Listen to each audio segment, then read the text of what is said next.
Hi, paper thinkers. In this video, I'm going to share how I chose the Supernote over the reMarkable and Boox e-ink tablets. This is not going to be a comprehensive review of every feature available on these e-ink tablets, but we'll cover the ones that mattered to me, and I hope that it will help you think through what it is you want and what matters to you in an e-ink tablet. To give you a little context around when I was doing my research and contemplating this decision, it was at the end of 2022 in December when I discovered e-ink tablets. They had been around prior to that, but I wasn't aware of them other than the Kindle, and I ultimately made the purchase in January 2023. So it's been a little over a year since I got my Supernote, and I'm really happy with it. I was originally considering getting an iPad. Since I already had a MacBook Air and an iPhone, I was a little hesitant. As much as I like the iPad, I was worried that it would just be another screen that I have in my home and in another form factor, which would be great, but would it really be worth it for me? Because I wanted something that was more complementary. I'm someone who appreciates technology, but I also enjoy the process of writing with pen and paper. The thing that I was dealing with the pen and paper route was that I would jot things down and papers would pile up. So when I saw these e-ink tablets, they seemed like the perfect solution. So what to buy? There wasn't a store where I could check out the different e-ink tablets. So I did the next best thing, which was video roomed, which I don't know if that's actually a word, but my version of showrooming. I watched a lot of YouTube videos, read a bunch of blog posts, and also checked out Reddit for individual stories and experiences of people who already owned these tablets. And through that process, I narrowed my choices down to the Supernote and the reMarkable and Boox. So you'll notice that I own the Supernote, but I don't have the reMarkable or the Boox. So for this video, I made prototypes that are accurate in size and depth, or as best as possible, I approximated them. So you can see that I made the reMarkable. It is similar in size to the Supernote. And I even made it thin because this is actually similar to the thickness of an actual reMarkable.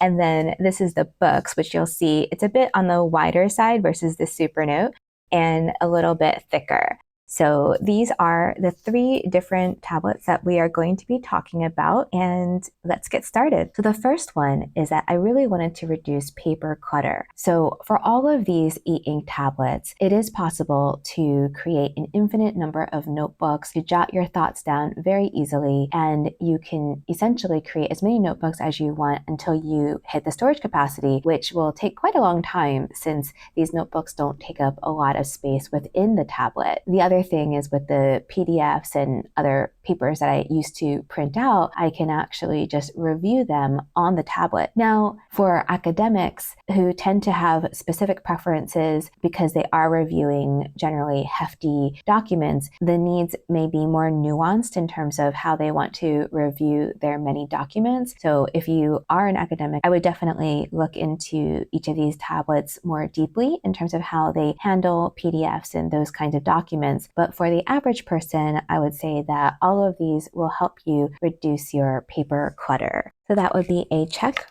for each of these.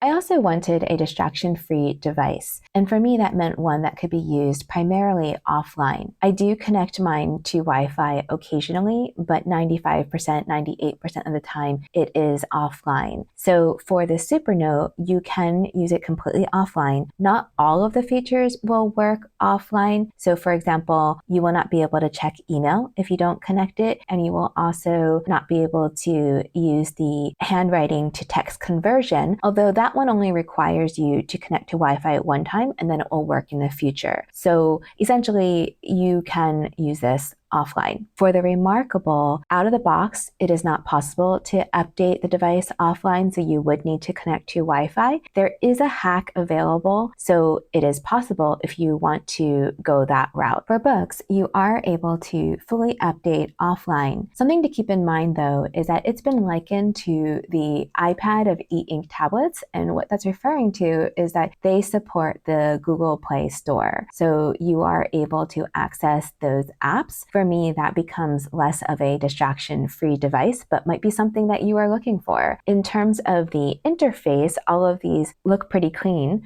I did read anecdotally that the Boox is a little bit less intuitive, but I imagine it's something that you could become familiar with over time. So for those reasons, in terms of being distraction-free and being able to use a device primarily offline, I would say that the Supernote checks this box.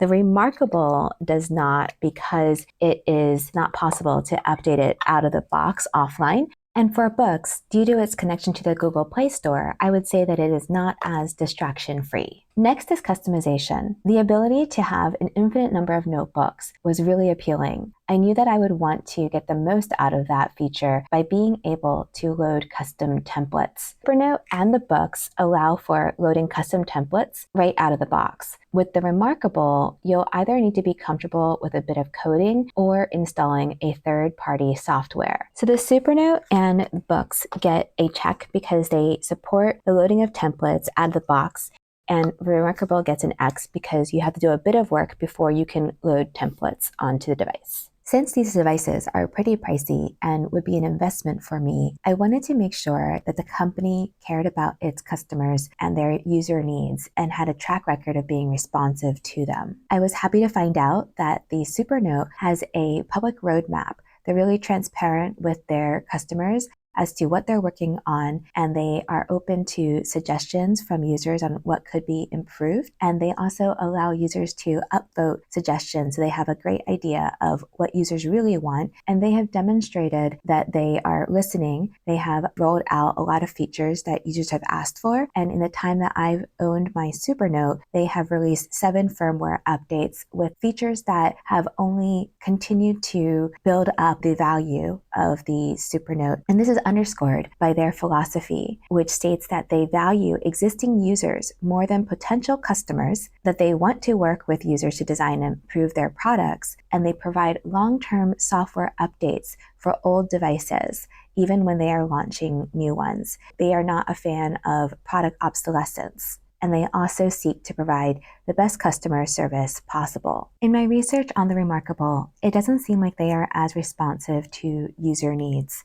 As an example, this post by a Reddit user mentions that they do respond slowly to some customer feedback, but that there have been long-standing issues that remain unresolved for months. And there were other posts that mentioned that there were key features that they were requesting that had not been added or addressed in months and also sometimes years. So something to keep in mind. For Boox, they have been criticized about their responsiveness to user needs, and they have acknowledged that by releasing an announcement where they have stated that they will be paying closer attention to user suggestions and adjusting the development priority based on those requests. And more recent posts seem to suggest that they are being more responsive. So for responsiveness to user needs, Supernote gets a check, reMarkable will get an X, and Boox will also get a check because they are moving in the right direction. I also wanted to buy my tablet from a company that stands behind their product. With Supernote, their priority is providing the best customer service possible, and that is echoed all across Reddit and has been my personal experience as well. This person says, "Same experience with customer support.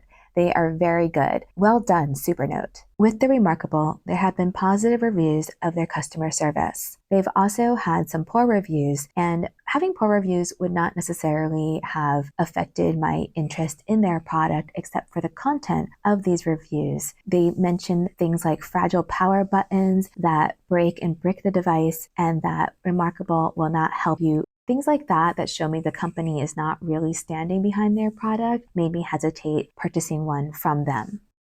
With Boox, there are a number of reviews where people have not had a great experience with their customer service. And this is one example where this Reddit user has been going back and forth with Boox customer service for 3 weeks now, and they haven't been able to get a resolution. So that would be a big concern for me. If this is going to be a device that I use a lot, it would be very difficult to not be able to use it for such a long time and to not know if the issue is going to be resolved well. For customer service, Supernote gets a check, reMarkable gets an X, and Boox gets an X. And if that wasn't enough, two more things that tipped it over for me for the Supernote is that the Supernote supports the Kindle app. Now, if you want the Boox, that also does support the Kindle app. For reMarkable, while you can't read Kindle books, you can read DRM-free ebooks. But for me, because I am a Kindle book reader, it was more important to be able to read them on my tablet rather than DRM-free ebooks. So for Kindle support,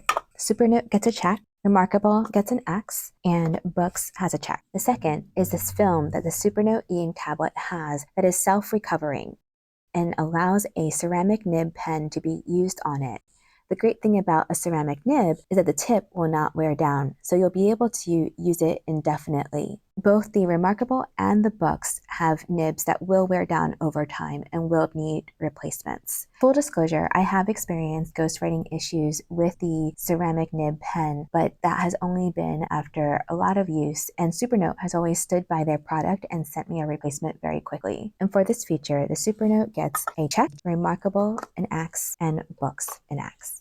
So let's see how the tablets stacked up next to each other. On reducing paper clutter, the Supernote, reMarkable, and Boox would all do a good job here. In terms of being a distraction-free device, the Supernote can be used primarily offline, including firmware updates. The reMarkable has a soft X because it's not possible out of the box to update it offline. But if you're willing to implement a hack, you will be able to do that. For Boox, while it can be updated offline, it does support the Google Play Store, so it would be more distracting in comparison to the Supernote or reMarkable.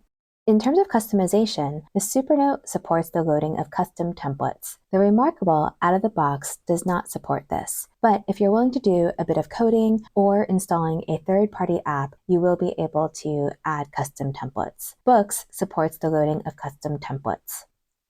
For user needs, Supernote is very responsive, and it's one of the key tenets of their philosophy to work with users to improve the product. reMarkable, on the other hand, is not as responsive. Users have mentioned that there are some long-standing issues that remain unresolved. For Boox, they are moving in the right direction. They have acknowledged that they have not been as responsive in the past to user needs, but that is something that they are changing, and they do want to be more responsive, so I gave them a check for that.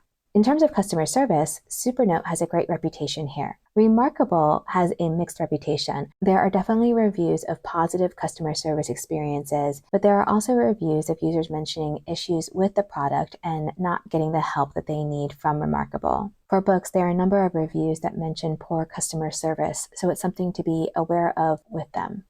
In terms of Kindle support, you can read Kindle books on the Supernote, but not on the reMarkable. Boox also supports the Kindle. And lastly, the nib. Supernote has a ceramic nib that never wears down, so you'll be able to use the pen indefinitely. reMarkable and Boox both have nibs that will wear down over time, so they will need to be replaced. So based on the factors that were important to me, you can see that the Supernote is the clear winner here. There are definitely great things about the reMarkable and Boox. It's still worth checking them out. Based on the factors that were important to me, I chose the Supernote. And I have to say, although the Supernote is not perfect, I'm very happy with my purchase, and it's probably my favorite purchase of 2023, and it's something that I would definitely buy again and would recommend to other people. This is not a sponsored video by any means, and I used my own money to purchase the e-ink tablet. I hope that this video was helpful for you in figuring out which tablet is right for you. If you found this video helpful, please like and subscribe to support this channel.